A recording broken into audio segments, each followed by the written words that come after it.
We actually have some major news when it comes to the Xbox Series X and the Xbox Series S selling like crazy for Microsoft in a region they historically have had trouble in. Yeah, that's right. We're talking about Japan sales, and we're talking about how Xbox has completely turned everything around when it comes to that region. Let's get into the sales talk. Let's get into what Nintendo is doing and also what PlayStation is doing in those regions. There's a lot to talk about here, so let's get into everything.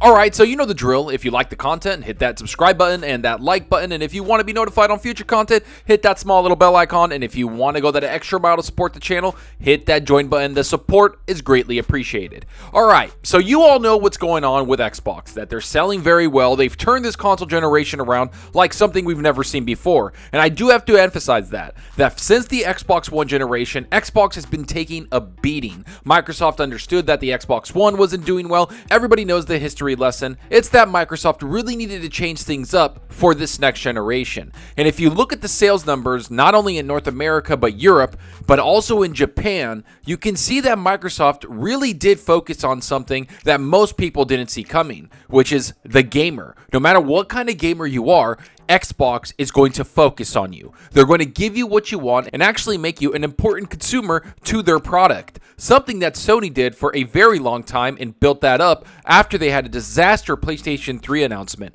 And they came out, PlayStation 3 didn't do so well, and over the years, they built that trust with the gamer again, and which in turn turned the PlayStation 4 into one of the most successful consoles ever. That's what Xbox is doing this generation. They're turning things around since the end of the Xbox One generation and are taking the Xbox Series S and X and making them very viable. And in fact, they're doing this all the way into Japan, a region they've struggled with. Let's get into what the article is talking about and also get into some hard numbers of what Xbox is doing.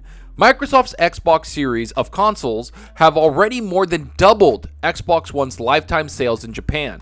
The latest hardware sales data has revealed. Data published by Famitsu indicates that as of July 3rd, Xbox Series X and Series S have sold some 260,504 units. According to the same source, Microsoft's previous Xbox One console sold around 114,831 units in its lifetime. However, Xbox Series still has a way to go before it breaks Xbox records in Japan. Microsoft's best-selling console in the region is the Xbox 360 with 1.6 million units sold in its lifetime. Xbox Series X and S have enjoyed an unusual sales momentum in Japan over the past month, with the consoles even at one point outselling PlayStation 5 in 2 separate weeks. Alright, so that's a whole lot of things to unpack. The first one is that only in 2 years of its life cycle, it's already doubled the sales of the Xbox One. I think that's more of an indication of how bad the Xbox One was received, how big the console was, and how it just really didn't have any games that appeal to that region at all. And if you look at everything else around that whole thing, people were mad that there wasn't Japanese studios working for it, there wasn't Japanese games on it. So of course, in that region, Microsoft was not going to sell well. And it also talks about the Xbox 360 selling 1.6 million units in its lifetime there. Now, I know people are thinking, wow, the Xbox 360 dominated. And yeah, it actually did pretty good in Japan. I know that they really focused on the marketing, they put a lot of money towards it, but at the end of the day, I also think that they wanted more units sold in that region. We have to remember, Xbox during the 360 era went pretty hardcore into RPGs, JRPGs. They had Blue Dragon, a bunch of other exclusive Japanese games that came to that console for the 360, and still, they only sold 1.6 million units. So it's a very tough nut to crack when it comes to the region for Microsoft. But overall, I think that the biggest selling point is the Xbox Series X's price point and power, but also the size of the Series S for some gamers over there. Because we have to remember, mobile gaming is massive in Japan. They love it there. And that's what's happening over there right now. They're seeing the Series S, how small it is, how compact it is, and they're able to just grab it for a good price. And not to mention, it plays a lot of the games over there. It plays a lot of the next generation games, so they're joining the next generation consoles at a good price. But the Xbox Series X is still selling more there. And in fact, let's get into some of the notable numbers that they talk about. While notable given how infrequently it occurs, sales of the Xbox Series X and S matching those of the PlayStation 5 spoke largely to the ongoing stock issues being faced by Sony in its home country. In the week ended July 3rd, Xbox Series X sold 9,756 units, and the Xbox Series S managed 2,774 units. PlayStation 5 sold 20,000 standard consoles and 4,333 digital editions. As you can see, Sony's always going to dominate there. Everybody in Japan does support the Japanese studios, and they do support PlayStation because they have most of the Japanese games right there on hand. And that's the biggest corporate I want to talk about. I don't think that the units are being sold because of just Sony. I think that Xbox is making a resurgence there because of Game Pass and because of the xCloud that's happening where they can play on their mobile phones. But most of all, Phil Spencer has directly said that the Japanese support that they had on their console was abysmal. He has been going back and forth from Japan to America to Europe all the time, trying to lock down studios to just make their games for Xbox. Maybe grab some exclusive games, maybe grab some games that he can get under his belt that can be exclusive in the Japanese market. But overall, if you notice, games like Wolong Fallen Dynasty are just games that are going to be coming to PlayStation, but also coming to Game Pass day and date because Xbox wants people to join their console, join their ecosystem for a game like that. It's going to be massive. Team Ninja is very popular. A lot of people love them. Nioh 2 is considered one of the best games of last generation because of how great it is, how tight it is, and how good the game is. So when you grab games like that, and then you grab games like Persona 4, 5, and all these other games like Scarlet Nexus, which I have to say I'm enjoying on Game Pass, yes, it's going to bring a new group of audience over. People from Japan are going to notice that, hey, I could play some of these games on a Series S for a better price and also make the Nintendo Switch my main form of console, which, if you look, here are the numbers between PlayStation and Nintendo Switch. And while the figures represent a marked improvement for Microsoft in a region where it has typically struggled, it's still far behind its rivals. Since the consoles launched in November 2020, PlayStation 5 has sold 1.7 million units. Both, however, pale in comparison to Nintendo Switch, which has sold over 25 million units since its launch in 2017. Microsoft has made renowned efforts in Japan with its most recent console launch. Xbox Series X and S launched day and date with other territories compared to a year later with its previous console, and Xbox boss Phil Spencer has said it intends to better cater to Japanese players this console generation. Now, the first thing I have to mention is, wow, the Switch has actually dominated the PlayStation when it comes into that region. Yes, the Switch is loved. Yes, they have a bunch of games on it, and people love the Nintendo games that go on that console. Not to mention, they have games like Octopath Traveler and a bunch of other JRPGs that developers are going to develop for because they have great attach rates on the Nintendo Switch. That's the whole point. While they have 1.7 million units and a bunch of PlayStation 4 sold in that region, Japan is dominated by mobile gaming. Not to mention, they actually have had a resurgence in PC gaming.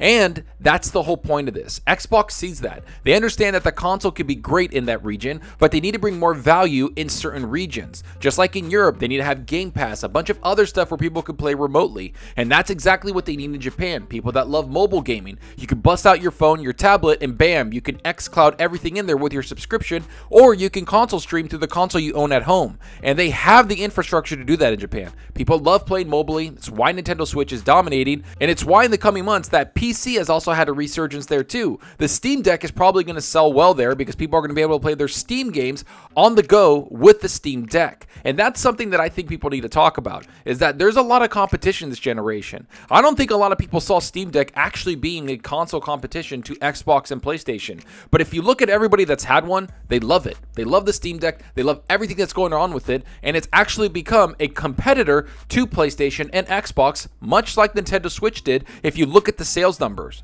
The Nintendo Switch has sold over 100 million units. They have 25 million units alone in Japan. That is insane. So yes, Xbox is catching fire. They are doubling the sales. They are going crazy. And in fact, they're more than doubling the sales because in 2 years, they've already doubled the sales of the Xbox One in the Japanese region. And I think it's not going to stop. We know that Phil Spencer intends to make it better for the Japanese players. He wants to get more games. He wants to talk to more developers developers, and he's going to make it easier for them to develop games on the Xbox console. And I'm all for that. I love when we have more variety, and to be honest, I've been jumping into a lot of Japanese-centric games, a lot of JRPGs, because I didn't like them at first, but since we're kind of in a drought right now, I've beaten a lot of games that have already come out, I've played a bunch of games, and right now I'm just kind of waiting till August comes around where Spider-Man drops on PC, Saints Row comes out, and then you look at September and October, we're stacked with games. So for July and June, I've been going back and beating a lot of these older games that I didn't really get to play. Games like Scarlet Nexus, which I'm actually enjoying a lot.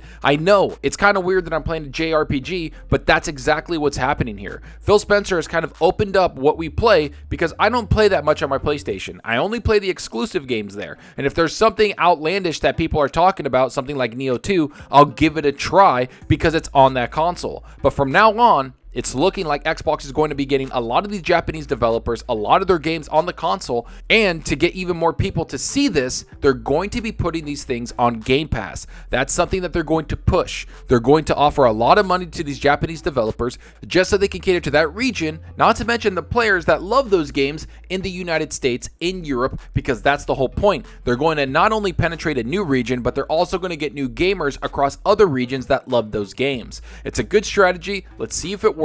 And so far, from looking at the sales numbers, Xbox has done a really good job this generation going into regions they otherwise had no business being a part of.